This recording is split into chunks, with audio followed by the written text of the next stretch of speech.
కోడిగుడ్డు మీద గడ్డి కొంచెం ఇట్లా వేస్తే పిల్ల అది స్వతహాగా తన కవి అతను ఆ పిల్లోడు మన పిల్లలకి చెప్తారు వాళ్ళు, కానీ వాళ్ళకి ఎవరికి వాళ్ళ ప్రతిభ వాళ్ళ చాలా బాగా రాస్తాడు. నా మీద ప్రేమతో అట్లా చెప్తారు. అతని కవిగానే ఇష్టం నాకు. ఆ ట్యూన్ కూడా ఫస్ట్ చెప్పిన ట్యూన్ కరెక్ట్, సెకండ్ ట్యూన్ అవన్నీ గర్వైన వారు. నేను హరిచంద్ర నాటకంలోకి వెళ్ళి ఇది కలిపి దాని ట్యూన్ సెకండ్ ట్యూన్ మర్చిపోయాడు. అది ఉల్టా వాడే గర్జనటవని నేను చెప్పిన ట్యూన్ అది. అదంతా వేరు. నేను బాగా ఇంత మంచిగా మీరు ఈ రాత్రిపూట ఈ సాయంకాలం సీక్రెట్ వేసిన అంటే అప్పటిలేక ఎక్కువ ఈ కరోనా తర్వాత షుగరు బీపీ నేను ఎక్కువ లివాడి మాట్లాడలేను. చీకటేసిన సిక్కుముడులను విప్పుకొని వెలుగు వంపిన పూల దుప్పటి కప్పుకొని కొనకొండల మీద మునివేళ్లను మోపి నింగి నుంచి జారి నేలపైకి వాలి నోరారణ విన బుద్ధదేవుని మొట్టమొదట గిరిజన జాతులు బుద్ధ భగవానుడు, తర్వాత జైనంలో హరితీదేవి, తర్వాత ఆ యొక్క ప్రభావంగా వచ్చిన ఈ తల్లి బతకాలని చెప్పి తర్వాత మన పురాణాల్లో ధర్మాంగుడు, తర్వాత అలాంటి అనేక ప్రతీకలతో వచ్చిన పండుగ భారతదేశంలోనే.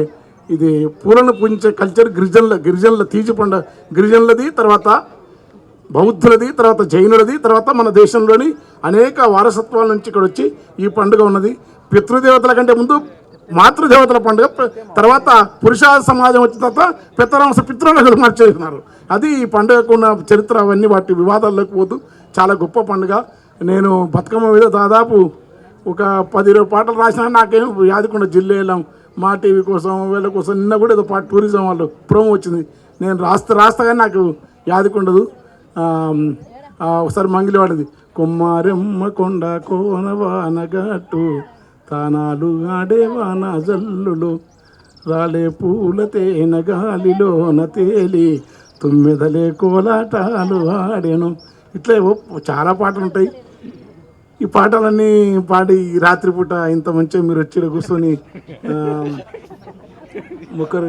ఎందుకంటే పూలను చూస్తేనే మనిషి పువ్వులాగా మారాలి. మా నాయన చెప్తున్నది, నువ్వేం కవి అయితేంది ఇవైతేంది రాజు అయితేంది ఏదైతే మనిషి పువ్వులాగా రావాలి, పువ్వులాగా పోవాలి పైకి అన్నాడు. పువ్వులాగా ఉండాలి మనసు కానీ మనిషి కానీ ఎవరికి ఏ రకమో భారం కాకుండా ఏ రకంగా బుద్ధ భగవానుని యొక్క రూపం పువ్వులాగానే ఉంటుంది. వర్ధమాన మహావీరుని రూపం పువ్వులాగా ఉంటుంది. పార్వతీదేవి శివుని యొక్క రూపం పువ్వులాగానే ఉంటుంది.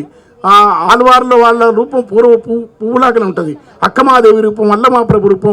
ఈ దేశంలో మహోన్నతమైన వరకు ఆ కాకతీయుల కాలంలో ఉన్న జైన సాంప్రదాయాలు కానీ అంతకుముందున సాంప్రదాయాన్ని ఒక పూలను పూజించే మనిషి ఏమన్నా కానీ ప్రపంచం అంతా ట్రంప్లాగా ఉండదు, పూలలాగా ఉండాలి. గుర్తుపెట్టుకోండి.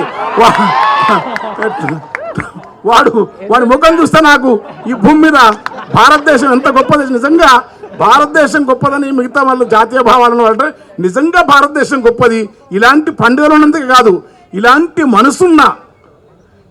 మనసున్న ఒక గాంధీ కానీ, అంబేద్కర్ కానీ, వివేకానందుడు కానీ, దయానందుడు కానీ, రామకృష్ణ పరమహంస కానీ, రమణ మహర్షి కానీ, అక్కమాదేవి కానీ, అల్లమాప్రభు కానీ, వరక విసిద్ధ మహాన్నత కాలేజీ వరకు ఇలాంటి మనసున్న మనుషులు ఇక్కడ ఉన్నారు. ఏ అన్యాయం జరిగినా, ఏ తప్పు జరిగినా, ఎవరికి బాధ అయినా కాసింత కన్నీళ్లు పెట్టే లోకం భారతదేశాన్ని గుర్తుపెట్టుకోండి. అందుకనే వాడు నెతన్యాహు ఈజిప్ట్, ఇజ్రాయిల్, పాలస్తీనా దాడి చేసి పసిపిల్లు అంటే బతుకమ్మలు వాడికి కరగదు. మనకి పూలను చూస్తే మన లోపల మనిషి లోపల లాలిత్యం చిరునవ్వు వర్ణములు సాంద్రత గంధములు పున్నాగ దృశన గన్నేరు పుంజరుడు ఆకుపచ్చని లేత బగరు వాసన పూత గుబుడు గుబురుల కాతలు గురువెందరు నిపోతలు పరిమళపు భూమక్కలు పల్లె బుక్కల సుక్కలు పూసిన మొగలి పాదులు అని ఇలాగా ఎంత జిల్లేడాకుల కిందేసి ఆ శైవ తత్వాన్ని, శివుని యొక్క తత్వాన్ని, గంగా తత్వాన్ని, నీటి తత్వాన్ని, నీళ్లను బిక్కేరులు బౌద్ధం అంటే నేను చెప్ప కొత్త మాట కాదు. బిక్కేరులు అంటే బిక్కుడు నడిసే ఏరులు, బిక్కేరులు బృహద్దమ్మ అంటే ఆ దమ్మ పథంలో ఉన్న దయాన్వితమైన మార్గం బౌద్ధానికి ఈ తెలంగాణ నేల పాదు గుర్తుపెట్టుకోండి. బుద్ధుడు ఏలేలం